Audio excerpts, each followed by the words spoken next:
Welcome back to another episode of the Valor Flight Crew Podcast, where we dive into the people, partnerships, and behind-the-scenes work that keep our HIMSS operations running. Today, we are talking about a part of the mission that doesn't always get the spotlight, but absolutely deserves it. In this episode titled, Maintaining the Mission, we are joined by Faith Ortega, an A&P mechanic with vast experience across general aviation and transitioning now into EMS aviation. Faith brings a unique perspective on what it takes to keep aircraft safe, mission ready, and in the air, especially in high-pressure environments where time matters to our patients. We'll get into everything from preventative maintenance and emergency repairs to the communication dynamics between mechanics, pilots, and med crews. Faith also shares what it's like to teach mechanics transitioning from the military to civilian aviation, also mentoring this next generation of maintainers, and how evolving technology is shaping the future of this field. So whether you're in the air, on the ground, or somewhere in between, this episode is for anyone who knows that every mission starts with an aircraft that is well maintained. So let's dive in. The Valor Flight Crew Podcast would like to take a moment to thank our sponsors, Airbus, Precision Aviation Group. Welcome to the Valor Flight Crew Podcast. Brought to you by Vertical Helicasts and Vertical Valor Magazine. Produced in partnership with Echo, Every Coast Helicopter Operations. The Valor Flight Crew Podcast promotes the personnel and life-saving equipment behind helicopter air ambulance services. Join hosts Mike Fideli and Blake Schreider for in-depth interviews and expert insights from air medical personnel, pilots, communication specialists, and maintenance crews who play critical roles in airborne emergency response. Line 1 accepting. Copy, line 1, gotcha, accepting. You're going to be talking to Red Feather 1 on LCEMS. Hey, and welcome back to the Valor Flight Crew Podcast. I am your host, Blake, and I'm here with my other co-host, Mike. How are you, Mike? I'm doing great today, Blake. How are you? I'm doing good. Just trying to hang in there and keep my attention here instead of this fly that's in the room. So if you see me looking off, that's kind of why. I hope we can get some of that on camera for YouTube. I know, right? Well, guys, thanks so much for joining us today. We have a great episode. Today, on this episode, we are going to talk about our aircraft maintainers, and we have a wonderful maintainer that is joining us today. Her name is Faith Ortega. So Faith, I'll go ahead and let you just kind of give us a little introduction and tell us a little bit about yourself. Yeah, so my name is Faith Ortega. I've been an A&P mechanic now for about 6-7-ish years. But particularly, I made the switch to EMS about a little over 2 years ago. So that was a whole new operation for me. So I've always worked Part 91, which is a much different operation than 135. And then going to the medical side of the house was a whole new ball game. So, but it's been good. I've had a lot of fun in my career, and it's opened up a lot of doors. And yeah, thanks for having me on the show. Well, we appreciate you being on. I know we're special creatures of habit on the EMS side. So I'm sure when you say it was kind of a different world, it definitely is. We are those creatures of habit. So, but we appreciate you coming over to the dark side, as we call it. Very happy to have you on, Faith. I think, we all interact with our maintenance crew on a daily basis, and I don't think we ever really get to pick their brains as much as we'd like to, and I'm sure they probably prefer it that way for the most part, but we appreciate you coming on and having the discussion with us. I think there's a lot of great conversation that we can have that can really bridge some of those gaps and break down some of those walls of communication. So we really appreciate you joining us and looking forward to the conversation. Yeah, absolutely. I'm an open book. So whatever you guys got.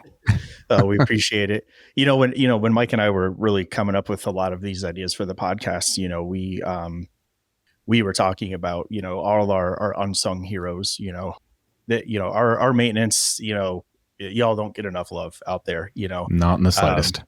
Same thing, for your agencies, people that are behind the scenes, logistics, communications, all that. So like our biggest thing is we really wanted to highlight every and all aspects that keep this mission going forward. And so a huge part of that, honestly, is our maintainers. So again, we just solely thank you so much for joining us for this. So before we get started, I didn't forget this time, Mike. I know I'm proud of you, Blake. Probably banking on it. You're getting better. I was ready to jump in and correct you there. So Faith, what we like to do, we have a little icebreaker.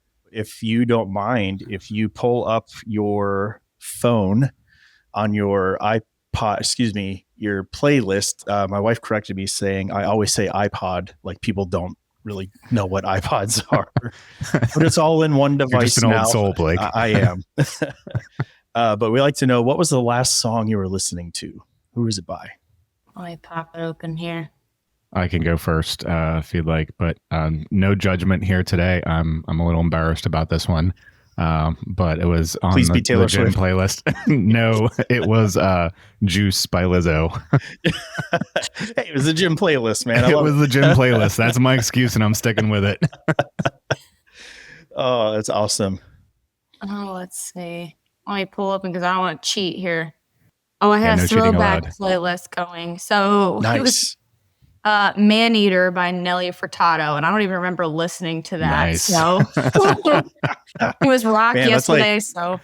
Gosh, definitely throwing back a Spring little Break bit. 2002, man. I think the guys, we were so sick of Probably. the rock. We were just like, hey, play something. So I was like 2000 hits and just let it rip. There you go. So, I don't have anything that good. I was just listening to any random. So I was listening to Lie by NF. All right. Sometimes you got to switch up a little bit. Blake's usually in the country mood, but lately he's been surprising me on a pretty regular basis. I'm trying, man. I'm trying to broaden my horizons. I'm proud of you. Guessing. Well, I That's appreciate all. it. So Faith, can you tell us, just kind of give us a broad, just general overall, like what's your viewpoint and the role of like how aircraft maintenance, especially when it comes to the HEMS world and EMS, you talked about going from 91 to 135, those type of certificate and maintenance. Just give us kind of a flow, like how that was so different for you going from one to the next. the rules and regs from 91 to 135, well, they're similar. One thing that was really new for me is if you go usually to a tourism operation or especially to an EMS operation, there's a lot more rules and policies about how they want you to do something, right? So they have to have something called a general operations manual or a maintenance operations manual that basically says how you plan to do something from start to finish. So usually it's just kind of the FAA's way of blessing something and saying, yep, we're cool with that. That makes sense. No, there's no way that someone could get into pickle here, and they kind of throw in their 2 cents. So, the way that most maintainers are taught when they go to their schooling or their education process is, you're responsible for the aircraft, make sure you're always using the proper manuals. And as long as you do all of these things, you're good. But then EMS is like, oh, hey, yeah, we have those rules, but there's also these that you have to follow as well. And they may not be what you're used to. So it wasn't a bad thing. It was just more hoops to jump through, but you get used to it pretty quick. So I think a lot of guys that work like what they call GA, which is general aviation, which is a lot more mom and pop, they're always kind of like, oh no, they're like, that's so much red tape and that's like going to school all over again, but it's really not. It's not that bad at all. So the old bait and switch routine. yeah. That never happens in your world, right? Yeah, it's really fun. I promise. Come do this. Ugh. No, I find that very interesting, and I give so much credit to our maintainers that I work with on a daily basis, and I feel like as med crew, like if there's one thing we're good at, it's breaking things for you and making your lives more difficult. But I feel like it's me like going to the car dealership when I go in and I'm like, well, it's making this weird noise, and then I kind of reenact the noise, and then it was rattling a little bit when I did this, and that doesn't sound right, or this is sticking here, or this is too loose here, and it doesn't really, I have no clue or concept of what you're doing. I'll save the heck out of your life, but don't ask me to fix anything mechanical. So my hat goes off to all of you that are doing this and on the wrenches every single day. We feel the same. There's a reason I'm not a nurse or a medic or an EMT, and this is as close as I will ever get. So that's okay. I love it. We all have our strengths in life, right? But I find it interesting, so we do our briefs every morning and we, talk about our pilots are usually given kind of the rundown and they're talking about, we got 3 days to a 7 day, we got, 5 hours till, 10 hour, all these numbers are thrown out that are in regards to maintenance. And I'm sure a lot of that is, the preventative maintenance that's being done. If you're able to kind of talk through a little bit about like what some of that maintenance that you guys are doing on a daily basis and what, kind of things you're looking for. I mean, I see, my guys all over the aircraft checking every nook and cranny and trying to figure out, what could be going on and fixing things or just doing the preventative stuff. But I really don't know all that goes into that. I was wondering if you can kind of give us a little rundown of that. Yeah, absolutely. So pilots are required to do pre-flight. So every day they're basically using a checklist, right? So they're not getting complacent and they're looking at key points on the helicopter. So is this leaking? Do you see any working rivets? Is this looks as it should? So basically it's a giant checklist that the pilots have to go through. Well, the thought process that a lot of EMS companies have is, hey, 2 is better than 1. So we will have the mechanics also go through that checklist. Usually, a lot of times you'll hear it referenced as a daily, and that's all it is a glorified pre-flight for us as well. Some companies use the exact same checklist that the pilots use. Some have a little bit of a differing one, but it's just making sure that they're looking at all of these key points around the helicopter, checking oil levels, because, it's really silly for us to not check something that may seem so rudimentary or like, well, yeah, why didn't you check that? But, doing it every day, it's super easy to get complacent. So that's why they're always on us in aviation about checklists, so you don't skip something. And then you've got the guys who are way more seasoned. And so they know areas that aren't on the checklists that are prone to having issues. And so their dailies might be even a little bit longer, more detailed, just because they know what to look for. But yeah, that's usually preventative maintenance in a nutshell. There are some things that pilots can do, or pilot authorized maintenance tasks. So some pilots, depending on what company or what entity you work for, sometimes you can remove seats, you can add oil, kind of the basics. Usually every EMS company will have its own list of what they say you can and cannot do. But if you're in the mom and pop world, so like the Part 91, there's even longer list of the things you can do. So smaller little like airplane owners, they can go and change their own oil and the filters and all the things that come with. But EMS side, they're like, we'll leave that for the mechanic. They're super trained. They're not going to forget something if you're a newbie to this make and model. So we're just going to give you this short list that you guys can do. I've definitely seen a lot of that kind of grow, like especially for everything that I see, especially around our base. And, when you talk about the dailies, our pilots, since they work 12 hours, so they change. I have been on night shift the past week. Yay. We can tell, Blake. Thank you. I know. I love it. The night pilot, they come in around 6 p.m. and med crew, we change at 7.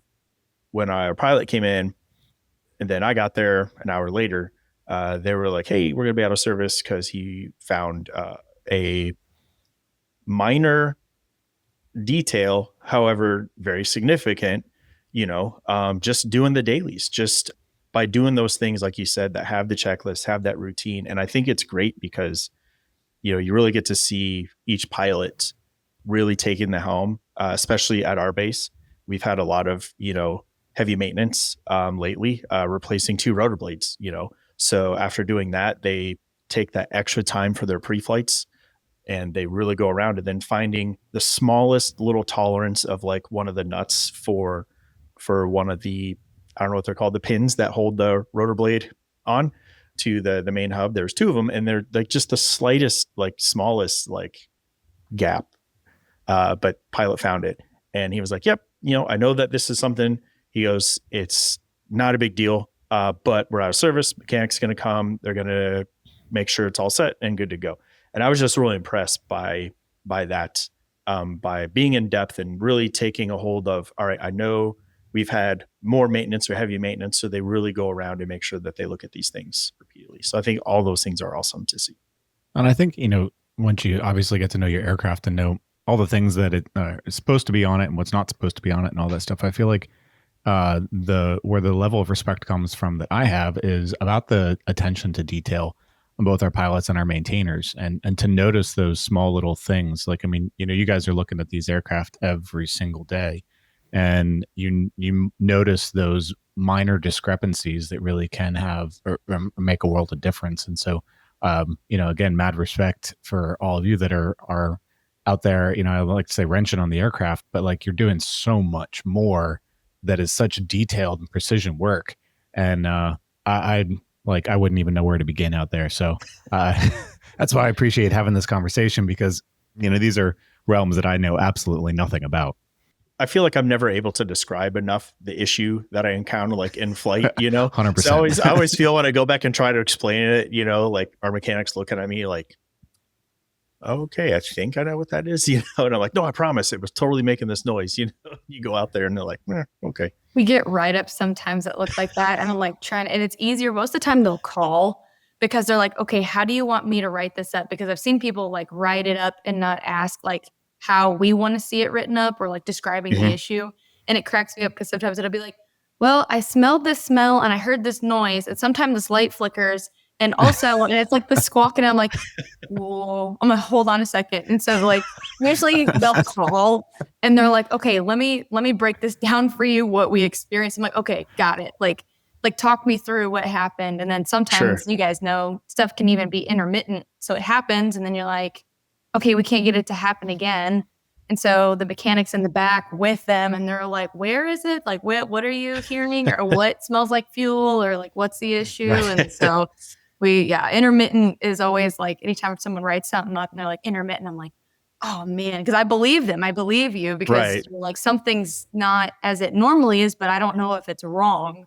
So trying to describe it sometimes, like you said, just, talking to a car dealership, like it makes this noise on the highway and you're trying to recreate it. Like, I know. Yeah, I've always tried to take pictures or a video or get some type of like, hey, here's what it was. Because like I said, I am terrible at charades. So I'm a terrible reenactor. So I feel like the best way is if I just get a picture of it or a quick video snapshot of something of it to relate to you guys, to be like, here's what it was. So I feel like that's my best way. But here's the real question though. When we come to you with these stories and trying to tell you what's going on, as soon as we walk away, how long does it take all of you to sit back and start making fun of us for making all those noises? I had to get on to some of my mechanics like that I work with, because like my thing is if you guys are coming to us with something, it's because maybe it made you feel uncomfortable for a split second, or you just want to be almost, validated that you did hear it or you did see it, even if it's normal. Because I always tell my guys that I'm like, hey, even if what they're seeing or hearing is okay, just tell them that. And like, don't ever make them feel little, because that's the last thing you want to do, because then they're never going to tell you when there's an issue, or the vice versa. And they're going to be like, oh, well, I'm not telling that guy shit. I'm going to go to his boss or somebody else and have them, hey, he's not listening or she's not listening. And this is what's happening. And so sometimes, sometimes the pilots will giggle or the mechanics will giggle. Sometimes if the write-up is funny or there, and it's okay as long as you make them feel heard. That's what's important. You kind of laugh and you're like, no, it's supposed to do that. You're good. You're okay. I'll show you. We'll recreate it together. But yeah, like I said, there are sometimes where it is kind of like, I don't know what was going on there, but that's okay. We'll check it out. We'll look at it. We'll check it out. So for when you guys are, so there's obviously the preventive maintenance and the things that are scheduled. Then obviously we all know the emergency repairs, right? Or the things that happen that we can't control. Can you explain a little bit to us? Are there differences from the Part 91 world to the EMS world, where we're flying on 135, where something might seem minor, but because of the different rules and regulations that are there, that something that would genuinely seem like an innocent or something small fix still requires a hard fact procedural resolution to that because of the name of safety? Can you kind of give us something like that example? 135, the great thing about operating EMS is most companies choose to have an MEL. So you've probably heard that term quite a bit. Some of your pilot mechanic, oh, well, MEL it, or maybe even NEF. So basically it can be deferred. So if you defer something, typically that's kind of like your silver lining as a mechanic. The MEL is your back pocket playbook. Like there's so much stuff in there that aircraft are always built to be redundant. So a lot of times there are duplicate systems. That way, if one were to fail, you still have a backup. Or if it does fail, it fails in a safe position. So that's usually a lot of the thought process that goes into aircraft engineering. While it doesn't always exist for every single system, sometimes you don't even need that system at all. So like your searchlight on your belly, right, of your aircraft. So if you guys go to land at a scene flight, there's nothing that actually says that you have to have a searchlight to operate during the day, right? So we don't need it at all. Sure. If the searchlight's broken, you guys could still probably take flights to other airports that are well lit, other hospitals, that sort of Right. thing. But if the searchlight's broke, now we can't go pick up people in a cornfield or an off-site location. So MELs are fantastic for that kind of thing. Unfortunately, sometimes there are teeny tiny little pieces that are so insignificant, but they're not thought of to be put in an MEL, that if you can't find it in the MEL, then you're grounded. And it's for something so minute that you're like, why isn't this on the list? And they're like, well, it's never broke and no one's ever asked about it. So Right. sometimes you're the first person to get it added to the list. That actually happened to moi probably like a year ago. I got Say a this sounds call. like firsthand experience. Yeah. So my pilot was like, hey, he called me up and he's like, hey, we have it's a push-pull vent in the front. So all it is it's a little flap. So if he doesn't want to kick on the AC, he can push this little tube and it'll let ram air in just as a nice little breeze. So he went to pull that little detent and there's a button on the tip of it and it came off in his hand. And so he was like, Ruh-roh. and it still moves. It still opens Right. and closes the flap, but it's just the little detent button. And he was like, huh. And he even screwed it in. And he was like, that was weird. So they finished, like, then it happened when they were coming back to base. So he landed and they wrote it up. And so the other pilot, because they were getting ready to switch hitch, he was like, oh, that's got to be in the MEL. We'll write it up.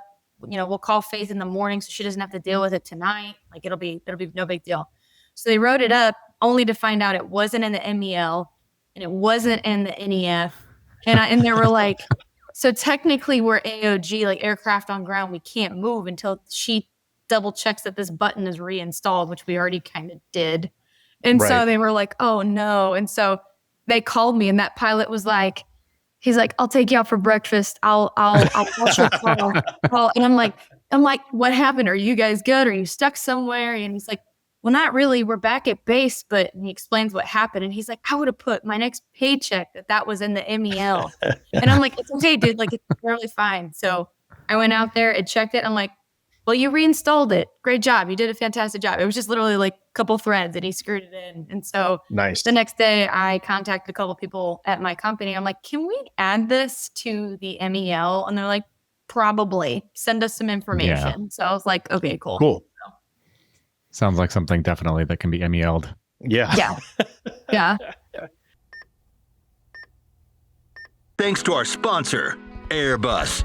Airbus provides the most efficient helicopter solutions to its customers who serve, protect, and save lives and safely carry passengers in demanding environments. Its civil and military helicopters are flying all over the world, making missions possible.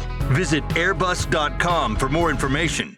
It's funny because that really kind of leads into my next topic, like how these maintenance schedules, right, impact these flight availabilities, right? So like for something so minute, right, but that basically keeps that aircraft out of service for an extended period of time, especially for if it's not on an MEL list, like for something so minute, right? Especially because it happens on off hours just after you've gotten home and relaxed Sure. for the night, Faith.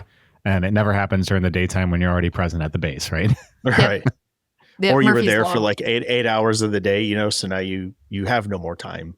You're to timed cover out. more. Yeah. Worst probable scenarios for those. But I feel like companies and maintainers specifically, I've always seen a really good job on planning maintenance around either like bad weather, just really trying to schedule early in the mornings, like those kind of low peak times. Sometimes they'll come in at like 5:30 in the morning, try to get it done before, the morning rush or things kind of pick up. So, do you do things like that strategically, or do you just go by what the aircraft maintenance schedule is, or do you try to plan those? How does that kind of schedule maintenance? How do you plan those to where it doesn't affect the flight availability? It always usually if it works out in your favor, exactly like you said, we'll try to do it on a weather day, and try to optimize that. So that way you couldn't fly it anyway. So we can take it from you for a little bit.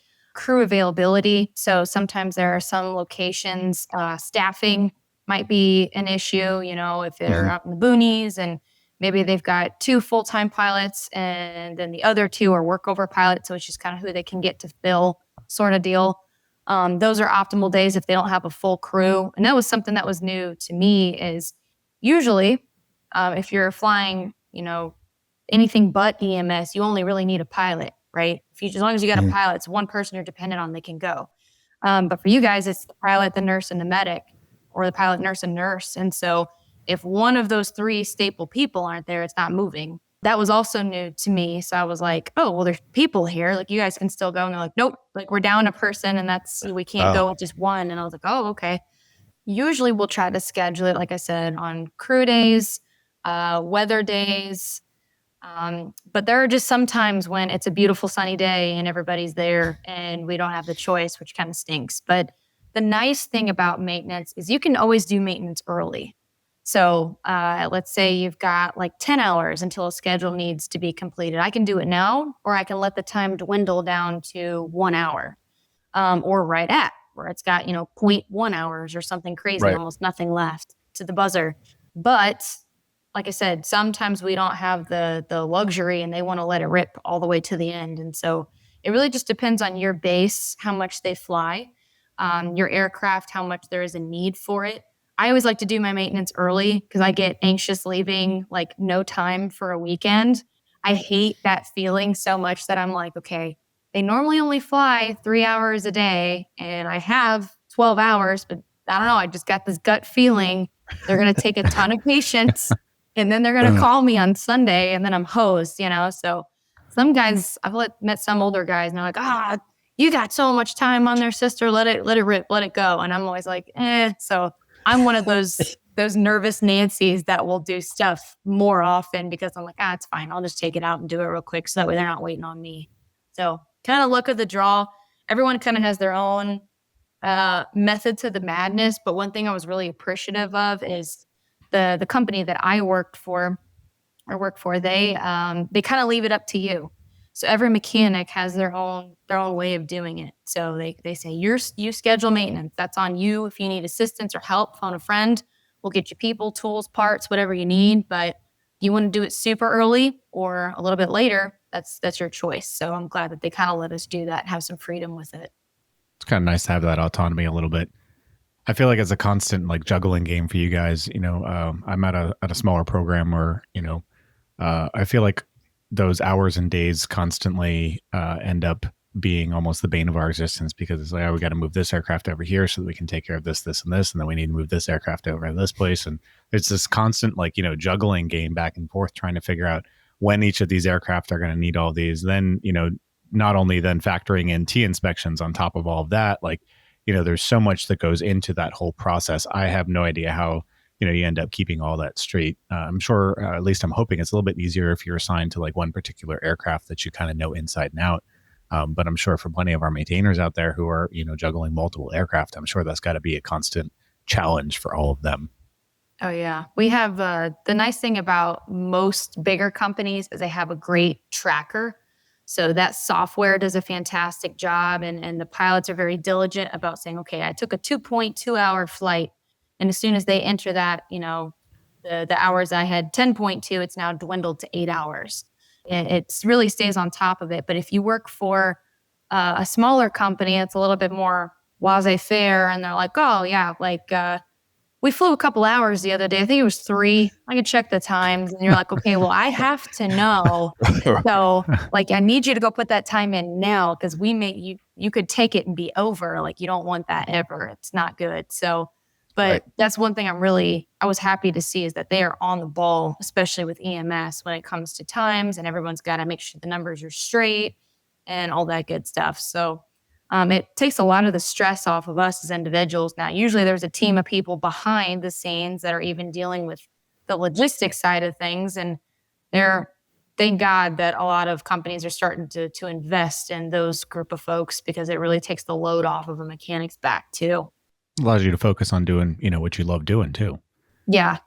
Yeah. Ask any mechanic how much he loves doing paperwork and you'll get a really long, exactly. yeah, joyful answer.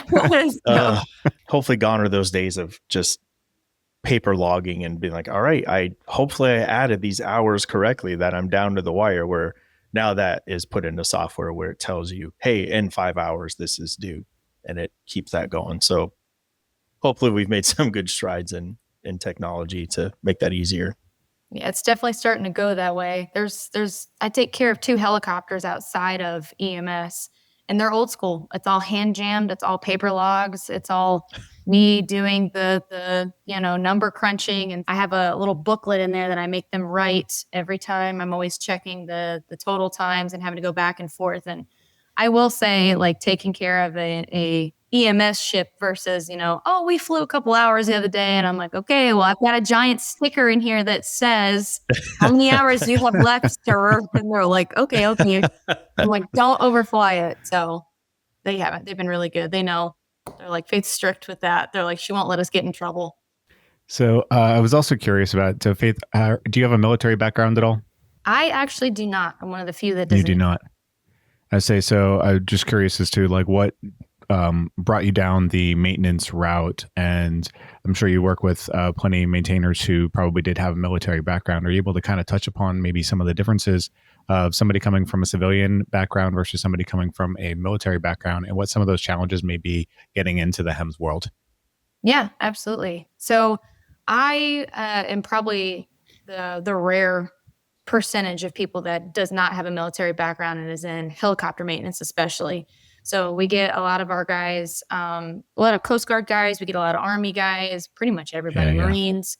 What I've noticed is the people that make the transition, the military does things very similarly and so similar, but all of the acronyms and everything are different. So I always feel so bad for those guys because they finally get a grip on how maintenance is performed in the military, and they get out here and they're like, oh, it's going to be the exact same. And now there's a new set of rules they have to follow.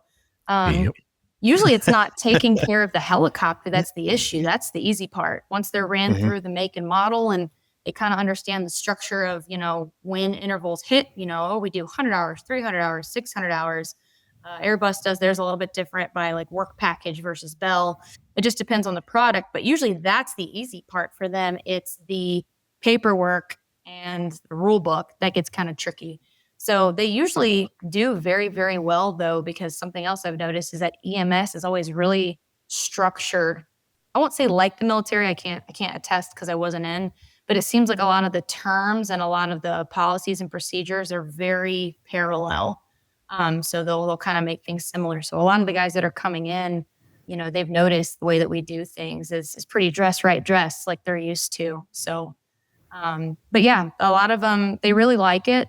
I've noticed that with pilots too. A lot of the pilots that were at my base were Coast Guard guys. And so they were like, yep, wake up, we have a mission. Like, we understand if we can do the mission or if we can't do the mission, if there's some underlying circumstance, and, we know what we have to do to get the ball rolling to fix that so we can take the mission. So, but yeah, on the maintenance side of the house though, I know people joke and they'll say a helicopter's a helicopter, but the guys really seem to figure it out pretty quick. Like I said, I've no issues with that. Usually it's the paperwork and the lame side that they're always like, oh my God, can you explain this again? Or what does this acronym mean? And I'm like, you're good. Like, we'll sit down and I'll hammer it out and we'll show you everything. So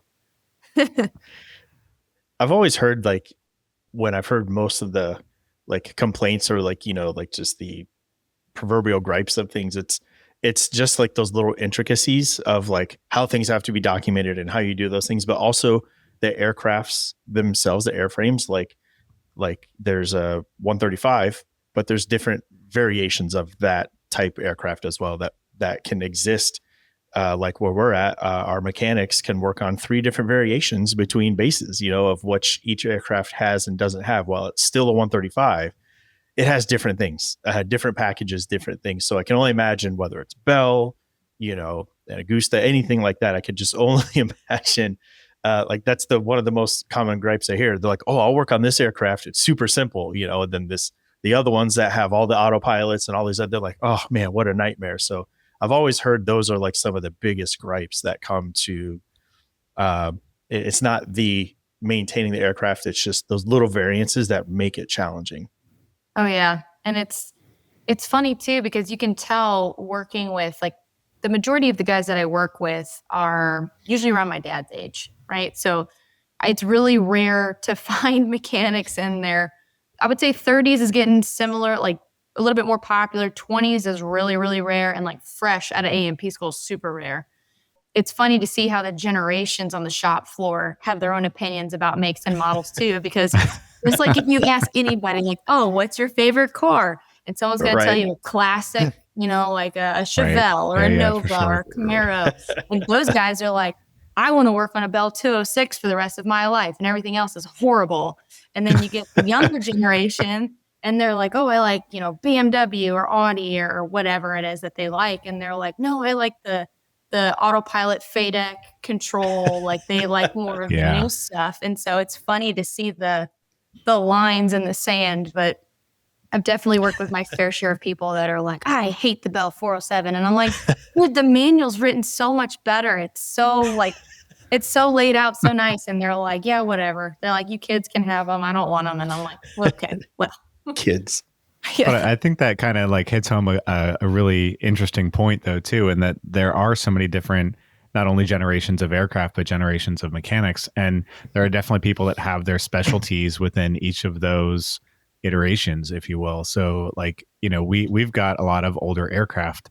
And so I find it interesting, hearing the guys talk sometimes, and, you're right. Yeah. Some of them like, the older style aircraft, some of them like the new ones with the FADECs in there. But, at the end of the day, whether they're older or new, they still have gremlins, right? And that's what I like to call it, that there's always gremlins within the aircraft. But we have to call upon our, so-and-so is really good with this electrical system. So we're going to make sure that this person, double checks me on all of this. And, so-and-so is good with this system that's not so automated and tracing back, where these minuscule little things are that we're having that's causing a light somewhere.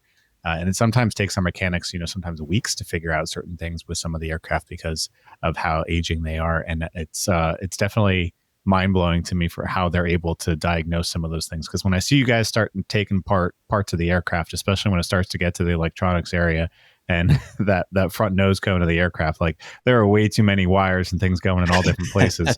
So it certainly gets to be very complicated. But I'm curious, do you specifically have like something that you are super passionate about when it comes to maintaining these aircraft? That is something that really just kind of, when you wake up in the morning, you're like, yes, I really get to take care of this today. Like this is an issue that I'm looking forward to dealing with. So I worked at a bigger facility. I don't know what they call it at your guys' respective companies, but here we call them RMOs. So it's like the heavy maintenance centers. In the military, they called it depot level maintenance. And so that's where like you're ripping out the transmission of the freewheeling unit, or like big ticket items, replacing them or overhauling them. And so I used to work for a company. We used to overhaul them and do everything. So I could potentially rip a transmission, shadow the guy that was overhauling it, and then reinstall it. EMS is a little bit different. They'll usually just send you the new one you plug and play, which is still quite a bit of work. Not making it sound light at all here, but that's my favorite is when it's down like that. I would take that over my comm sounds scratchy, because then it's like, I have no idea. I'm like that's when like I lose all the color in my face and I have to call like 3 people, and I'm like, man, I don't know. I'm not a good Sparky. That's my downfall is avionics, but I'm trying to make myself get better at it. But that's what people usually call them are Sparkies, but not a good Sparky. So working on it. I like not a good Sparky. Sparky. That's awesome. I like that.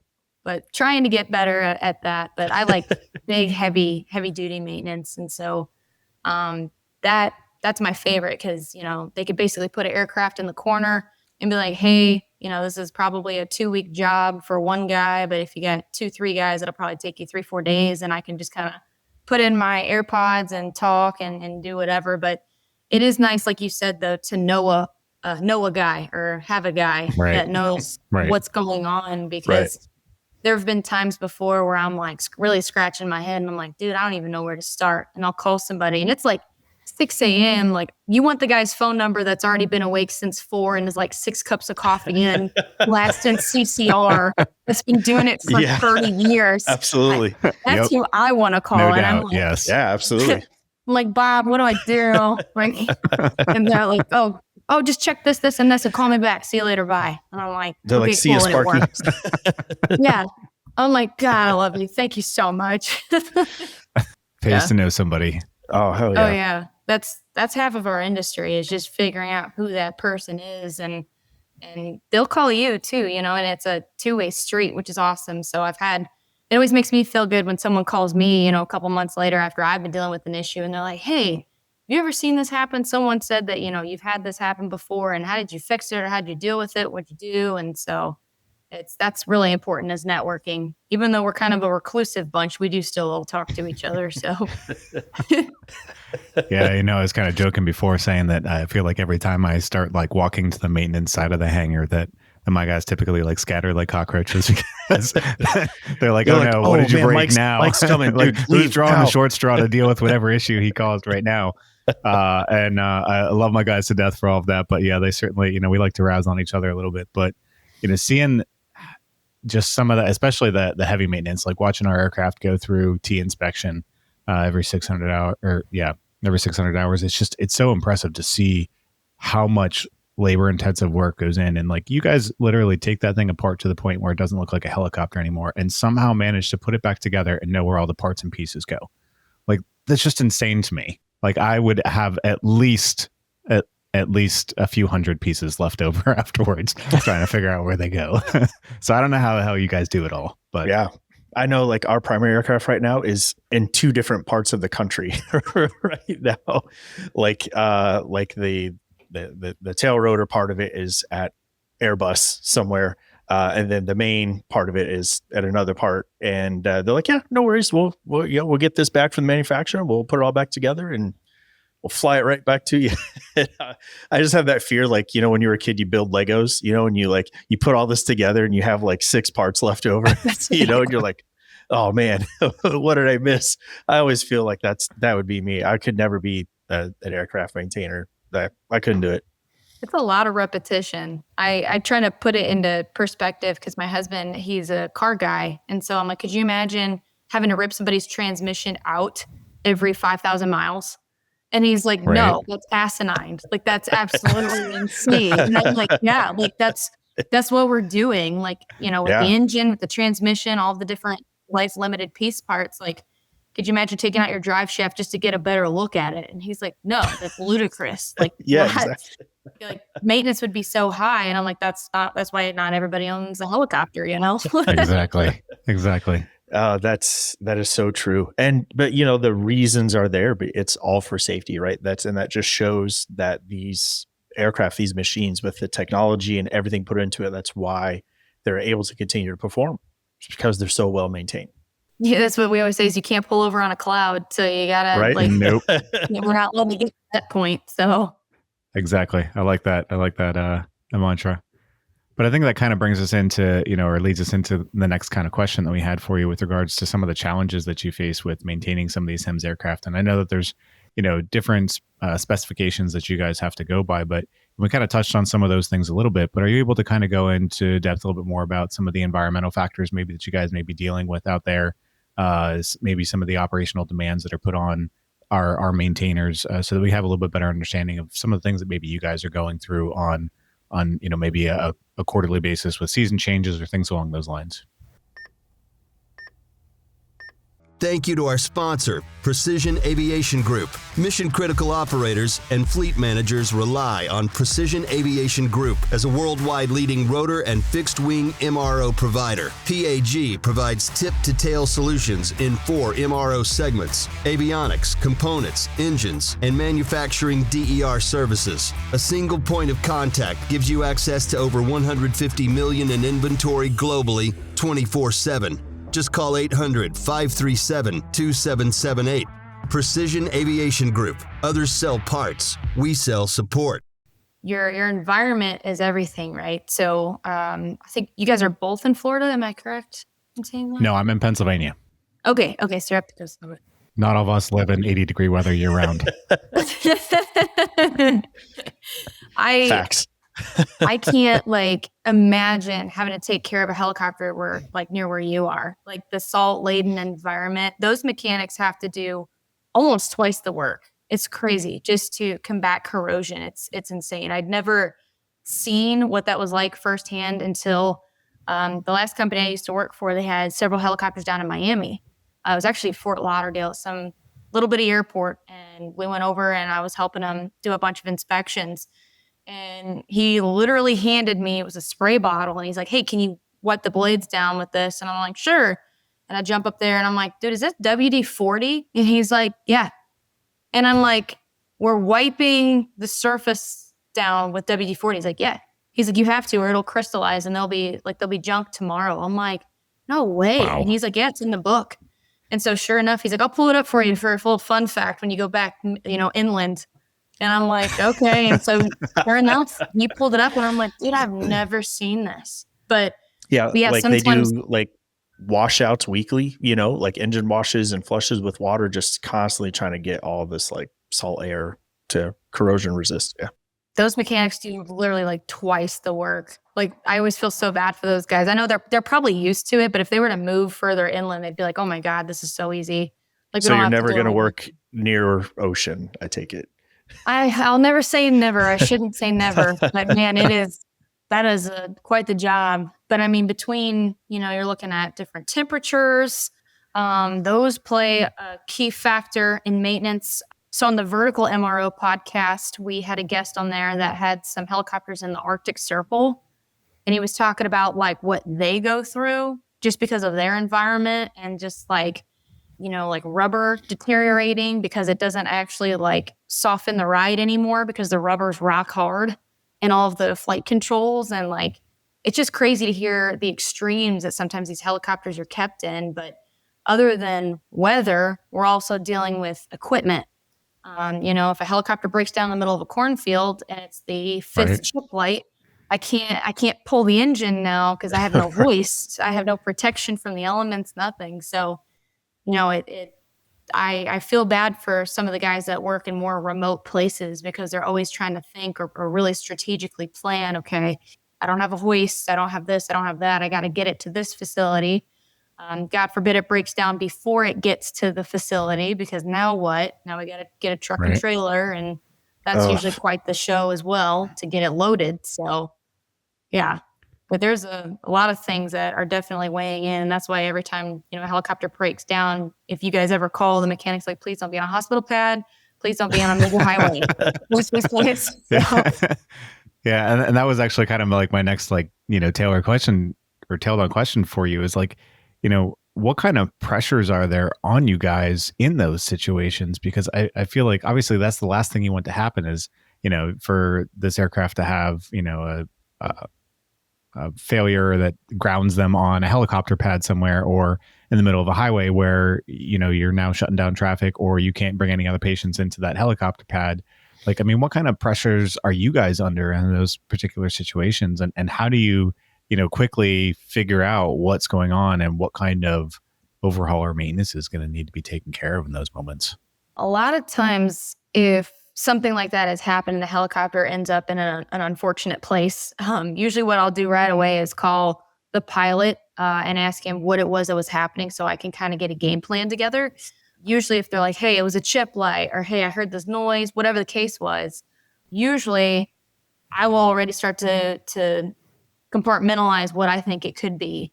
Okay, so it's in this area. I'm going to need these tools. If I got to get to the pylon, I need this screwdriver, this set, this, all these special tools, whatever the case may be. And usually I'll call someone else too en route. So I'll be like, hey man, like, am I missing anything? Like, take me from start to finish before I get there. Cause that's the tricky part sometimes is, knowing what to pack. And I can't tell you how many times I've packed and I'm like, yep, I have everything. And then I get to the job and I'm like, oh my God, I forgot like the key element here or whatever it was I was needing. And so then you're running back or it's down longer. So usually I'll call and get a couple opinions and be like, hey, this is what happened. This is what I'm thinking it is. Would you concur with your experiences that sounds about right? I have a list of consumables here and stuff I'm going to need, like oil and a filter, whatever. Is there anything I'm forgetting? Oh, well, if it's this, you're going to want to bring that tool. Or is anyone en route to help you? Yeah, there's another guy, but I think he literally just woke up, so I don't want to call him yet. I'm letting him get his feet planted before I Needs his before I coffee. roll. Yes, he needs his coffee. Yeah. So it just depends. But the guy that mentored me at my first job, man, that guy, I tell him all the time, I'm like, I don't think you realize how much you're worth, man. Cause I used to go up and down the ladder, even just in the comfortability of my hangar. I'd get up and down the ladder 10 times and I'm like, and he's like, you need a 1/2 inch, you need a 3/8, you need a set of side cutters and this. And I'm like, dude, where were you at 10 minutes ago? So I didn't have to hold in my hand. But that guy, I feel bad because I know how great he is at his job now. So I'm like, hey man, I'm like, what's going on? Yeah. He's like, uh-oh. And he's cool. He's always like, what's going on? What happened? And so I'll tell him, hey, I'm in route for this job. And, I'm trying to rack my brain as to what it could be. And he's like, I would check this, and this. If I were you, that's where I would probably start. You're going to want to bring this, and this. And I'm like, awesome, cool. Thanks, man. So, but yeah, I'm like, I won't give your number out. I promise, but you're my secret tool. So You got to have one of those though. But I feel like, in that situation, I kind of equate you guys to like trauma surgeons, right? Like you got to go out there into the field and you got to like diagnose this problem real quick. And then you got to be able to take care of it. And we all know that, if it looks like a duck and walks like a duck, it's probably a squirrel. And so you've got to constantly be ready for something else when you get in there, because you never know what kind of problems you're going to unravel.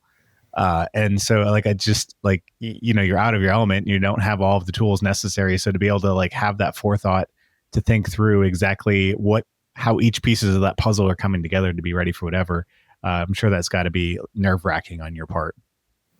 yeah, sometimes it's usually when the situation is like it is, if you're in an unfortunate place, a lot of times though, people are going to be a lot more understanding. Like, oh, we woke her up at 1 a.m. and she thought she grabbed all her tools and it was this special circumstance. She didn't have it. So they'll have someone meet me halfway and run me what I need. That kind of stuff. They're almost a lot more like, we get it type deal. But honestly, his worse is when it's like, hey, we're going to do this job in 2 weeks and you have time to prep for it. And you're like, yes, I have everything. I have a master list. And then the day comes and you're like, oh my God, I forgot this. And it's this tiny little thing that's going to be a showstopper. That's actually worse probably, because then everyone's like, how did you not know? You had 2 weeks. Yeah. You're like, you knew. You've done this 12 times. And you're like, oh. So that happens too, though. I feel like, in the EMS world, I'm sure that sometimes we throw our maintainers through a loop. I know personally, I didn't personally rip the door off the side of the aircraft. My partner did. But it also happened to be... Way to blame your partner, Blake. And 1,000%. And I hope he ever hears this one day and he'll know exactly what I'm talking about. But he ripped the door off as we're loading this patient, super sick patient, in a crime scene on like this very remote island. Yeah. So and I remember as I looked at him through the rear of the aircraft to the side where he's holding the door to where we grab the patient and we go back across the field, and the EMS crew's like, why are they coming back? They don't normally come back with the patient. We're like, hey, we need your ambulance. By the way, long story, but I just remember the pilot having to call the mechanic and be like, so you're never going to believe what just happened, man. And when you get here, you're going to need to go through like the crime scene log. You're going to have to go just this whole thing. So again, my hat's off to you guys for the places that aircraft do end up and the things that you for have some reason, do. Blake, that doesn't surprise me with you. And then, but when you were talking about like, okay, so if I know that it was only the door, so I know I need this, and this. Hopefully they prefaced that hey, this is also an active crime scene, so you better make sure you have everything you need because you don't get to do this. No, twice. because I'm willing to bet that you are the only one that has ever made a mechanic go into a crime scene like that and go through all those. And the mechanic more or less made the news of going to the aircraft versus anybody else. So, Oh my God, that's hilarious. So, these environmental factors, these operational demands, I can only imagine the things that you've seen coming into the HEMS world of where, it's Murphy's Law. I think that I attribute it to that. I don't intentionally rip doors off of aircraft, but I think that, it sometimes it puts you in a precarious situation, and it just kind of obviously makes it not the most ideal place to fix an aircraft, right? Like the helipad of a hospital. But then if that's the place, so you're like, all right, I got to fix this. But then now you run into the availability of the parts that you need. So not only can we fix it, but can we get the part? So how, I know I just see from what I can, from the med crew looking in at the maintenance level, and we see, hey guys, we got to get this part, but it's coming from Colorado. It's going to be on a Delta flight today. They're going to courier it, so like, and I know this happens all across the country every day. I know it's a headache, but how is that really like, those are the things you can't plan for, right? So like, how are these parts availability? Are we seeing less parts being available, more parts being utilized? How is that kind of really affecting your day-to-day work? So it depends on the complexity of the part. So a lot of times bases or bigger maintenance facilities will have a lot of the common things, the commonalities that go wrong. But you do have those one-off circumstances where you're like, I've never seen this broke before, and it's broke or it's cracked or it doesn't look the way it should. So I will say working at a base, you're even more limited. So a lot of times you have the disposable stuff. So you have like O-rings and packings and gaskets, cotter pins, safety wire, the little piddlier stuff, so to speak. Right. The RMOs or the bigger maintenance facilities typically will have a little bit more. But yeah, you're kind of at the mercy of who near you has what. So I figured that out pretty quick because the last company I worked for, I was at the big maintenance facility. So I had a room with rows and rows and rows of parts. I mean, I almost had an entire helicopter disassembled new. Wow. So if I needed, it was great. And I took that for granted when I worked there, I'll tell you that, because I used to go in there and be like, oh, this is broke and this is the part number. And I could actually go physically grab it and be like, yep, same part number, looks the same, we're good. Double check the book for applicability, all that good stuff. And the really painful thing sometimes being remote is you'll order a part and you're like, yep, same part number, same everything. And then you get it and you're like, this is not the same part. And like, oh, there's an upgrade, there's a mod, there's a kit, there's a whatever. And that's the new superseded part number. And then you're like, okay, well, I needed this one right now. And you gave me this one and this one will not work with what I'm dealing with. And so that sometimes is painful too. And again, a lot of times if it's a very detailed or specific, serial number part, a lot of times I will get a second opinion because there's nothing worse. And it only has to happen to you once and get burned that you're like, okay, I'm going to have somebody double check me because now I'm really waiting. And in AOG situations or when the aircraft's on ground, that's the most unfortunate. So yeah, at Aerovac, that's where I work. I hadn't seen couriers used very much until I started working for an EMS company, and they will waste no time. And so they're like, hey, such and such Uber, has that. Lyft, Yes. that like I've seen parts arrive, like some Lyft dudes like, yo, this thing better give me 5 stars for this because I'm driving across the state to get you this gasket. But yeah, it's pretty crazy. Or you do a drug deal in a parking lot. You're like, you know, don't right? even Yeah. know the guy. And you're like, you're Dave, right? And they're like, yeah, Faith. And I'm like, yeah, nice to meet you. And they hand you it and you're just out of there. And everyone's like, what just happened? And you're like, I don't. Like, don't worry about it. Just parts. It's parts. Mind the business. Yep. Yeah. It just shows like the willingness that, all companies have to like get our aircraft back in service. We do have an essential service and everybody plays such an important role.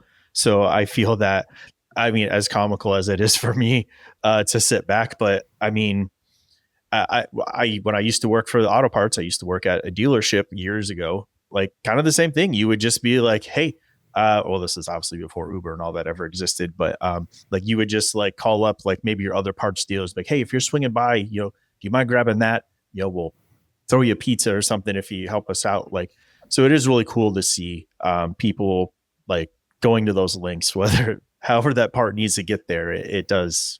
It makes it, I will say that. And it's been at 3 a.m. because I've had to wait up where everybody else goes home. And they're like, oh, by the way, we need someone to stay at the base. And it can't be the mechanic because they're going home to rest. So, because they're going to fix it at 5 a.m. But you get to stay overnight and please wake up when this part arrives. We've even done that like company to company. Like there's been times where I'm out of town and then I'm like we don't have a part. And then this is the last company I worked for. And we'd be like, wait, there's a helicopter tourism place down the street.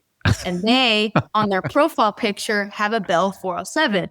And I'm like, hey, you don't know me from Adam, but do you have 4 quarts of this special kind of oil? And they're like, we do. And I'm like, name your price. Can I come pick it up? And they're like, sure. And I'm like, we've done that in a pinch before. And they're like, okay. Nice. And then if we're like, if you ever need anything, like we're right down the street and we have some things. So, humor us if you need something.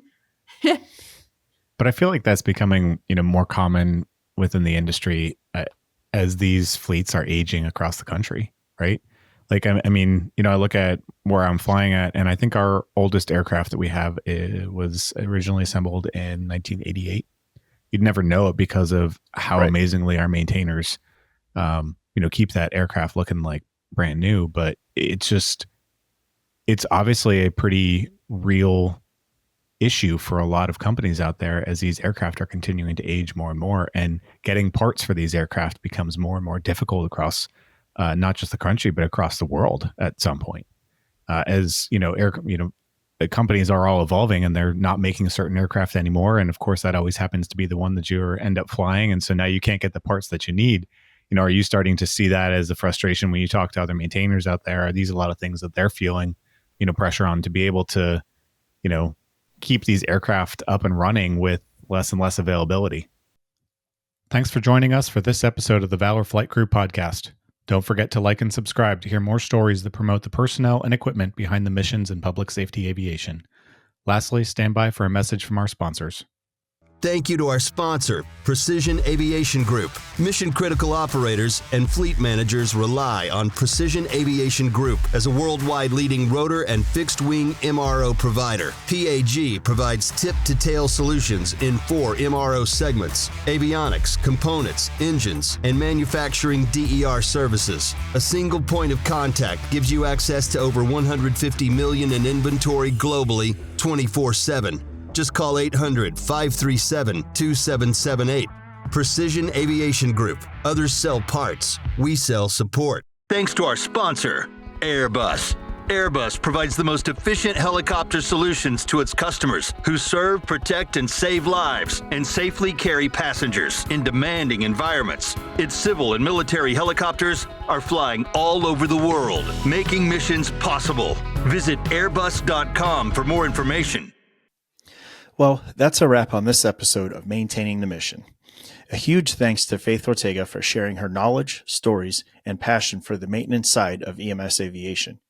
It's clear that keeping these aircraft mission ready takes a ton of skill, dedication, and teamwork, and maintainers like Faith that are absolutely vital to the success of every flight. We've got more great conversations coming your way. We've got guests from all across the world of EMS, aviation, and pre-hospital care coming to you soon.